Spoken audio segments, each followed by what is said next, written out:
11월 10일 날마다 죽기로 함께 하시겠습니다. 본문은 누가복음 10장 1절부터 16절까지 말씀입니다. 예수님은 오늘 70명의 제자들을 둘씩 파송하시면서 그 제자들의 마음가짐과 또 영접하는 사람들과 영접하지 않는 사람들에 대해서 어떤 태도를 가져야 되는지 가르쳐 주시고 있습니다. 1번 문제 보게 되면 70인을 파송하시면서 무엇을 간구하라고 말씀하십니까? 2절 보게 되면 이르시되 추수할 것이 많되 일꾼이 적으니 그러므로 추수하는 주인에게 청하여 추수할 일꾼들을 보내주소서 하라. 추수할 일꾼들을 보내주소서라고 그 추수하는 주인에게 요청을 하는 것입니다. 쉽게 이야기하면은 그 주인에게 기도를 하는 것이죠.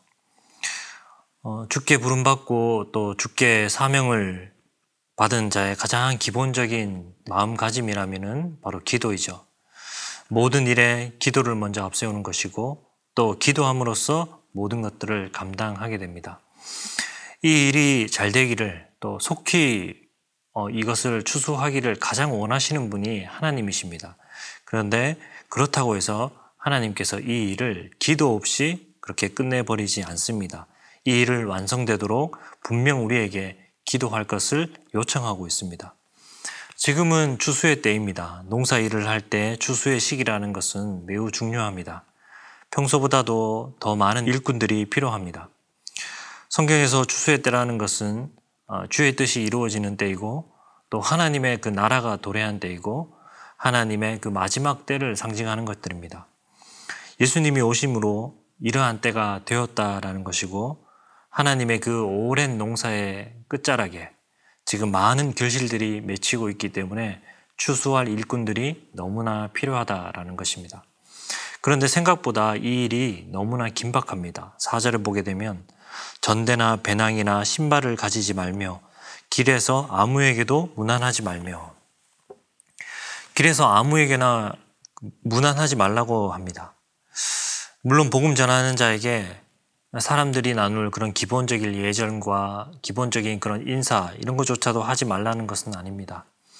인사도 안 하고 이웃들과 사람들과 단절되어서 그렇게 복음을 전하라라는 것이 아닙니다. 예수님께서도 늘 이웃들과 그 평안의 인사를 나누셨습니다. 오늘 예수님이 인사조차 하지 말라는 것은 제자들이 지금 수행해야 되는 그 과업이 얼마나 긴박한 것임을 알리는 것이죠.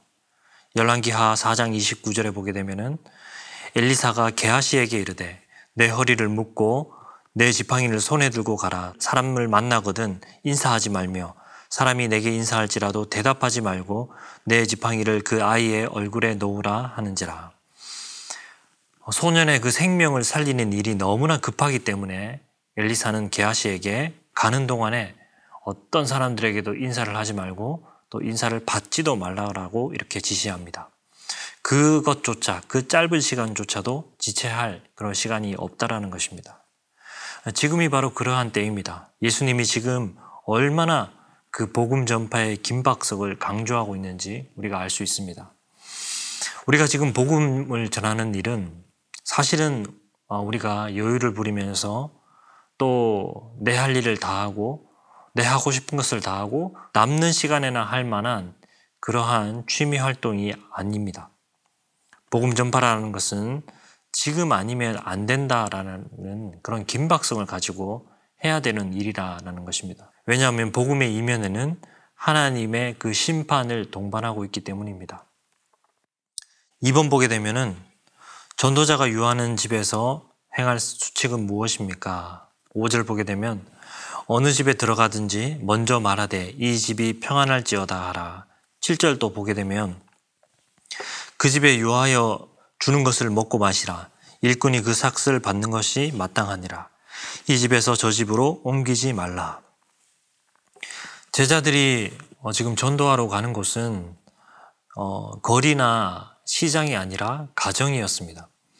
그들의 그 전도는 어떤 대중 집회나 어떤 전략이나 프로그램들이 아니라 가정에 가서 서로 만나는 것이었습니다. 예수님께서 그곳에서 어떻게 행동해야 되는지를 설명하는데요. 평안을 전하고 또 주인이 제공하는 그런 음식들을 함께 나누어 먹으라라고 말합니다.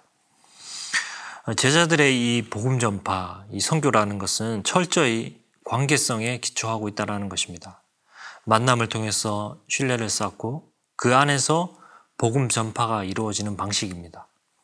특히 식사하는 공간에 들어간다는 것은, 함께 식사를 한다는 것은 그 문화에서는 가장 그들의 내밀한 그 공간에 접근하도록 허락하는 것이었습니다. 그래서 이렇게 좋은 관계로 그렇게 복음을 전했다라는 것입니다.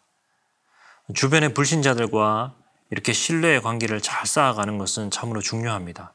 우리가 올 코스를 작정하고 교회에 데리고 올 수 있는 것도 우선은 신뢰가 바탕이 되어야 됩니다.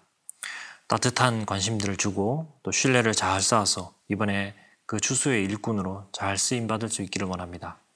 3번 보게 되면 하나님의 심판을 면치 못하게 될 도시들은 어디입니까? 13절 보게 되면 화 있을진저 고라시나 화 있을진저 벳세다야 너희에게 행한 모든 권능을 두루와 시돈에서 행하였더라면 그들이 벌써 베옷을 입고 죄에 앉아 회개하였으리라. 고라신, 벳세라 이 지역들은 유대인들이 살아가고 있는 갈릴리 지방의 마을들입니다. 예수님을 눈으로 보았고 예수님을 만졌던 곳입니다. 예수님이 그곳에서 많은 기적들을 행하였습니다. 그러나 그들은 거부하였습니다. 예수님이 자기 땅에 자기 백성에게 왔지만 아무도 예수님을 맞이하지 않았습니다. 예수님은 그 하나님 나라를 거절하는 그 도시에게 심판날에 소돔이 차라리 더 견디기 쉬울 것이다 라고 말합니다. 회개의 복음을 듣고도 돌이키지 않는 그 완악한 도시는 그 심판을 피할 방법이 없다라는 것입니다. 4번 보게 되면 하나님의 나라가 가까이 왔다는 것과 심판이 내포하고 있는 이중적 의미에 대해서 묵상해 봅시다.